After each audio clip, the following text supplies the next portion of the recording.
श्रावण का पहला दिन एक बेलपत्र शिव को अपनी मनोकामना कर कर रोग धोग बीमारी तकलीफ कष्ट दूर करने के लिए शंकर के शिवलिंग पर अगर बन सके तो मंदिर में, आप लोग तो यहाँ हैं तो देवाधिदेव महादेव कंकर शंकर को चढ़ाओ, और अगर बेलपत्र नहीं हो तो बेलपत्र जो चढ़ी हुई हो उसी को धोकर वापिस चढ़ाओ। वापिस। और सावन का महीना है, दिल से बाबा को रिझाओ। सावन के महीने में 2 लोटा जल महादेव जी को चढ़ाने के लिए जाओ, तब 3 चीजें अपने अंदर धारण करना। पहले नंबर का तो 2 लोटा जल जब घर से लेकर जाओ तो जरूरी नहीं कि दोनों हाथों में लेकर जाओ, एक लोटे के ऊपर दूसरा लोटा रखकर दूसरा हाथ से अगर कोई काम हो, पल्लू लेना हो या कोई कार्य हो तो कर सकते हो।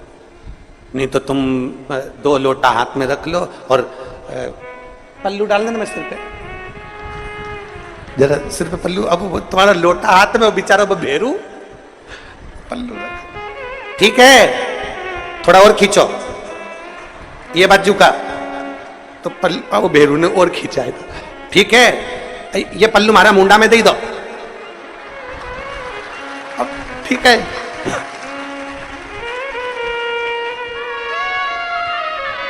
और थोड़ी दूर चली और याद आ गया, ओ बाप, इतने में भेरू ने कहा क्या हो गया, क्या हुआ? वो हमारे फूल माला की पन्नी तो ही रह गई, जरा उठाओ, उठाओ जरा, ये ले, कमर में खोसी दो, खोसी दो, कमर में पन्नी। और कैलाश पर्वत पे जाके रहूंगी, भोले को अपना। अब पति भी के अच्छा शंकर हुआ और अच्छा जल हुआ। निवेदन है, अगर 2 लोटा हाथ में ना तो एक के ऊपर एक लोटा रखकर भगवान की भक्ति धारण करते हुए 3 चीजों में एक चीज जल 2 लोटा, दूसरा श्री शिवाय नमस्तुभ्यम का जाप पूरे सावन के महीने में से कम 5 दिन ऐसे निकालना कि बेलपत्री के पेड़ की छांव में बैठकर हम श्री शिवाय नमस्तुभ्यम की कम से कम 1 माला जरूर कर लें, जरूर। और मान लो अगर बेलपत्री का पेड़ नहीं मिले, तुम्हारे आसपास में नहीं मिले, तो फिर एक काम करना, शंकर जी के मंदिर की बेलपत्र मिली जाए, उसको सिर पे, हमारे यहाँ कहते हैं आंवले के वृक्ष का, जब आंवला नवमी आती है ना, तो आंवला नवमी आती है और आंवले के पेड़ के नीचे जाकर भोजन नहीं कर सकते, आंवले के वृक्ष के नीचे नहीं जा सकते, तो आंवले के वृक्ष की पत्ती को सिर पे रख के भोजन कर लो, तो कहते हैं कि हजारों अश्वमेध यज्ञ के पुण्य के बराबर, भंडारे के बराबर भोजन प्राप्त हो जाता है। आंवले के वृक्ष की पत्ती, तो वो बेलपत्र भी मस्तक पर बाबा को प्रणाम कर कर फिर वही बेलपत्र का आनंद करते हुए भाव से उस बेलपत्र को मात्र शीश से लगा ही लिया ना, मस्तक पर चढ़ाई लिया ना, तो भी भगवान की अविरल भक्ति प्राप्त हो सकती, अविरल। और मान लो बेलपत्र भी ना मिले तो बेलपत्री के वृक्ष की थोड़ी सी मिट्टी अपने मस्तिष्क पर लगाकर मस्तक पर चढ़ाकर भी हम जाप कर सकते। बेलपत्र के वृक्ष की मिट्टी का भी चंदन हम लगा सकते। पहला सोमवार है, शंकर जी के मंदिर गए होगे, शिव जी पे 1 लोटा जल कंकर शंकर पे भी तुमने यहाँ आकर भी चढ़ाया होगा। जाते जाते बाबा से एक बात कहकर जरूर जाना, जैसे सावन के महीने में जल बरसता है और वो जल बीज पर पड़कर अंकुरित होकर फल देता है, उसी तरह सावन के महीने में मैंने भी 1 लोटा जल चढ़ाया है, वो भी ऐसा जल हो कि मेरे जीवन में सुख को अंकुरित करे और मेरा जीवन धन्य हो जाए। ऐसी दया करना। हम तेरे धाम में, हम तेरी चौखट पर कथा सुनने के लिए आए, तेरे दरबार, तेरी चौखट, तू कृपा करेगा तब सुख मिलेगा। तेरी कृपा बिना न हिले एक भी लेते हैं श्वास तेरी कृपा से। अगर तेरी उदारता नहीं होती, तेरी कृपा नहीं होती, तेरी करुणा नहीं होती, तो संसार का कोई सुख हमको प्राप्त नहीं होता। संसार का कोई सुख हमें नहीं मिलता। महाराज शिव कथा कर रहा, शंकर जी की कथा कर रहा। जो माताएं श्रावण के सोमवार का व्रत करती हैं वो पशुपति व्रत मत करना। जो श्रावण के सोमवार का व्रत नहीं करती हैं वो पशुपति व्रत कर सकती हैं, उनको पशुपति व्रत करने का मना नहीं। पर यदि श्रावण का व्रत आप पहले से करते आ रहे हो, श्रावण महीने का व्रत करते आ रहे हो, या श्रावण के महीने में तुम सोमवार करते आ रहे हो, तो फिर पशुपति व्रत ना करते हुए इसको 1 महीना, भले 2 हुए हो, 3 हुए हो, 4 हुए हो, रोक दो। फिर अगला जब श्रावण पूर्ण हो जाए फिर जो सोमवार आए फिर चालू कर दो। पर अगर श्रावण का व्रत करते हो तो, और अगर श्रावण का व्रत नहीं करते हो तो पशुपति व्रत चालू हो जाए, मना नहीं। श्रावण के महीने में जल चढ़ाने के पात्र 2 कर लो। कितने पात्र कर लो? जम के बोलो जरा। 2 पात्र कर लो, भले 2 हाथ में लेकर मत जाओ, एक के ऊपर एक कलश लेकर जाओ। उसका कारण क्या है? शंकर भगवान ने मां पार्वती के सम्मुख में गंगा का आवाहन करा था। तो गंगा जी ने आकर पूछा था, स्वामी जब पार्वती आपके नजदीक में विराजमान है तो मुझे बुलाने का कारण क्या था? भगवान शंकर कहते हैं, श्रावण का महीना प्रारंभ हो रहा है, जब मेरे ऊपर सृष्टि का भार आएगा तो मुझे गंगा और पार्वती दोनों की जरूरत पड़ेगी। जब घर में विवाह आता है, शादी आती है, कोई फंक्शन आता है, कोई मेहमान आते हैं, तो थोड़ी ड्यूटी बढ़ जाती है। रोज 8 बजे उठते हो, पर शादी रहती है तो कितनी बजे उठना पड़ता है? सुबह 6 बजे 7 बजे।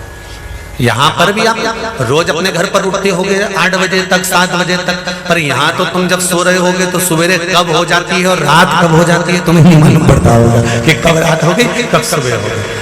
लोग ढोलक पीटते पीटते पीटते पीटते 11, 12, 1 और तुम्हारी लग गई झपकी और बज गई 3:30, सब लग गए लाइन में नहाने और तुम भी भगी जल्दी से नहाने।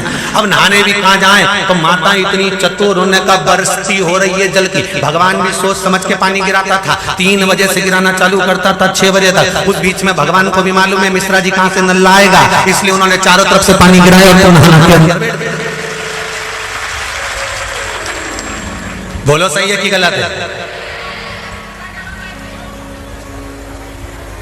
सब बाहर निकली धीरे से। इतनी चतुर, राम जी गजब की चतुर चतुर लोग आया है, गजब। पर एक बात कहूंगा, दिल लेकर आए हो, मेरा महादेव भी तुमको दिल से लुटाएगा, ये पक्का है। दिल लेकर आए हो। कल हम जब आप लोगों से मिलने, हमारा नियम है, जो हम जहाँ भी कथा भी करते हैं, चाहे रायसेन करी हो, चाहे सागर करी हो, चाहे जहाँ कथा करते हैं वहाँ रात में जो लोग रुकते हैं उनसे प्रयास रहता है कि थोड़ा मिले। एक नियम बना रखा, भले वो लाख लोग हों, 25,000 हो, 50, और जितने टेंट लगते हैं सब में मिलने का मन करता है। आपसे कल भी मिलने आए थे और कई लोगों की आंख में आंसू भी थे, कई लोगों के हृदय भी नम थे कि हम अब कल चले जाएंगे। पर दुख मत करना, दूसरा कोई स्थान हो वहां से जाओ तो वापिस आने की गारंटी है कि नहीं है, पर यहाँ तो सील और ठप्पे लगाकर भेजता है कि वापिस बुला जाएगा। तो फिर क्या दिक्कत? उसकी आराधना मात्र करिए।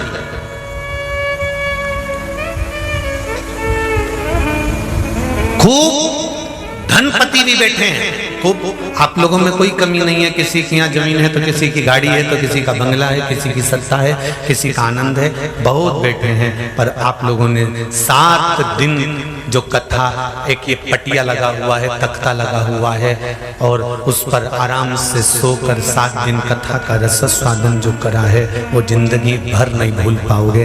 बाबा इतना देगा कि आप लोग उसकी कृपा ही बरसती।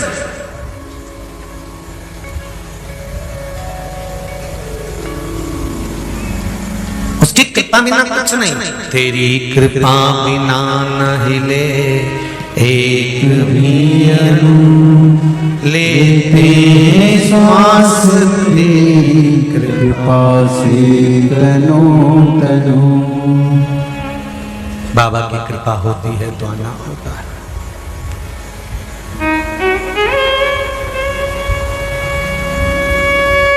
कोई नेपाल से, कोई झारखंड से, कोई उत्तराखंड से, कोई चेन्नई से, ना जाने कहां कहां से पधारे, कोलकाता से। शिव कृपा है। पार्थिव शिवलिंग को दे। जैसे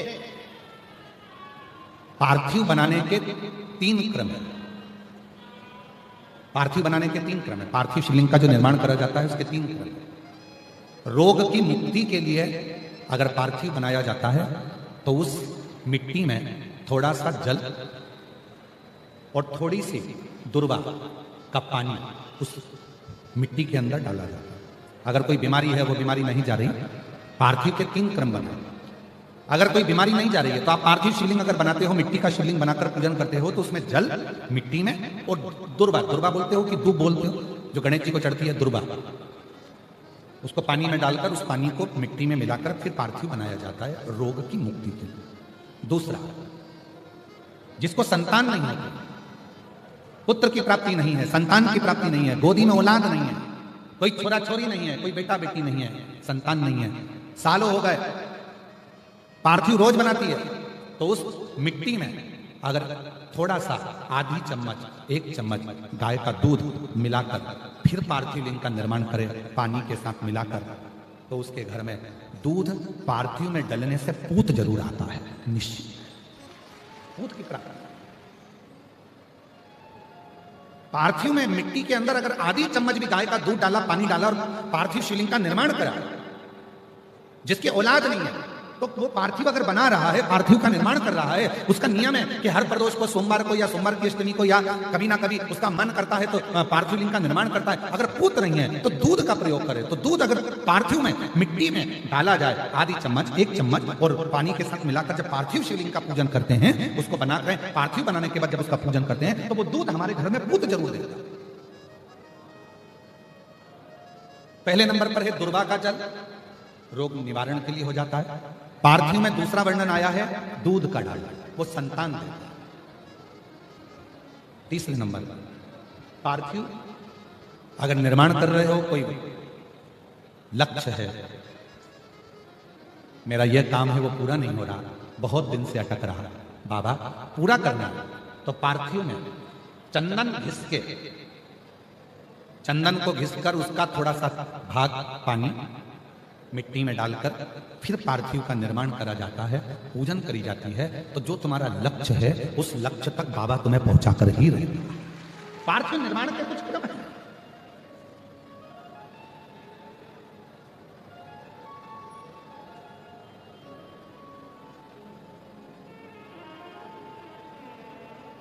पार्थिव कैसे बनाया जाता है, किस कार्य के लिए बनाया जाता है? कई बेटियां ऐसी हैं, गुरुजी 32 साल की हो गई, शादी नहीं हो रही, गुरुजी लड़का 38 साल का हो गया, शादी नहीं हो रही, गुरुजी 28 साल का हो गया, शादी नहीं हो रही। तो भाई पार्थिव बना रहे हो ना, उसमें थोड़ा सा गाय का घी उस मिट्टी में थोड़ा सा 2 बूंद भी डालोगे तो बहुत है, और पानी से मसकर फिर उसका निर्माण कर फिर पार्थिव की पूजन करिए। कैसे विवाह नहीं होगा? भोले बाबा शादी करा के ही मानेगा। पार्थिव बनाने का नियम है, ऐसा नहीं है कि केवल पानी में मिट्टी को घोल लिया और पार्थिव लिंग का निर्माण कर लिया। हम 1.25 लाख बना रहे हैं, हम 2 लाख बना रहे हैं, हम 5 लाख बना रहे हैं, हम 1 करोड़ बना रहे हैं, हम